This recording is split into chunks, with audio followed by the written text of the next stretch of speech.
ശമ്പള പരിഷ്കരണം ആവശ്യപ്പെട്ടുള്ള ഡോക്ടർമാരുടെ ഒ പി ബഹിഷ്കരണ സമരം 15ാം ദിവസത്തിലേക്ക്. സംസ്ഥാനത്തെ സാധാരണക്കാരായ രോഗികൾ കടുത്ത ദുരിതമനുഭവിക്കുമ്പോഴും സർക്കാർ അനുകൂല നടപടികളൊന്നും എടുക്കുന്നില്ലെന്നാണ് ആരോപണം. സീനിയർ റെസിഡന്റുമാരും ഹൗസ് സർജന്മാരും PG വിദ്യാർത്ഥികളും മാത്രമാണിപ്പോൾ OP-കളിൽ രോഗികളെ പരിശോധിക്കുന്നത്. സംസ്ഥാനത്തെ സർക്കാർ മെഡിക്കൽ കോളേജുകളിലെ OP-കളിൽ കഴിഞ്ഞ 15 ദിവസമായി സീനിയർ ഡോക്ടർമാരില്ല. സാധാരണക്കാരായ രോഗികൾ അനുഭവിക്കുന്നത് കടുത്ത ദുരിതം. കാണിക്കുന്ന ഡോക്ടർ ഇല്ല, വരാതെ അതാണ്. ഒരു മാസം കഴിയും. ഇപ്പോൾ PG ഡോക്ടർമാരല്ലേ, ബുദ്ധിമുട്ട് തന്നെയാണ്. ഞാൻ ഒരു 1.5 മണിക്കൂർ കഴിഞ്ഞു. വലിയ ബുദ്ധിമുട്ടാണ്. അപ്പം എനിക്ക് 102 നമ്പറായി, ഇപ്പം 70 ആയതേ ഉള്ളൂ. എല്ലാവരും മേലാഴിയായിട്ട് വന്നിരിക്കുന്നവരല്ലേ, എല്ലാവരും ഇങ്ങനെ എത്ര നേരമൊന്നും പറഞ്ഞാൽ ഈ കാത്തിരിക്കുന്നത്. മെഡിക്കൽ കോളേജ് ഡോക്ടർമാരുടെ സംഘടനയായ KGMCTA തിരുവനന്തപുരം മെഡിക്കൽ കോളേജിന് മുന്നിൽ നടത്തുന്ന റിലേ നിരാഹാരം 37 ദിവസമായി തുടരുകയാണ്.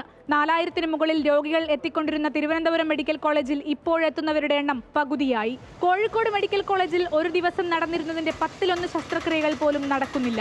എന്നാൽ ഡോക്ടർമാരുമായി കഴിഞ്ഞ ദിവസം നടത്താനിരുന്ന ചർച്ച ആരോഗ്യവകുപ്പ് additional chief secretary Rajan Khobragade ഇല്ലാത്തതിനാൽ ഇന്നത്തേക്ക് മാറ്റി. ചർച്ചയുടെ തീരുമാനമനുസരിച്ചായിരിക്കും മുന്നോട്ടുള്ള നടപടികളെന്ന് KGMCTA അറിയിച്ചു. സമരം നീളുന്നതോടെ MBBS വിദ്യാർത്ഥികളും വലയുകയാണ്.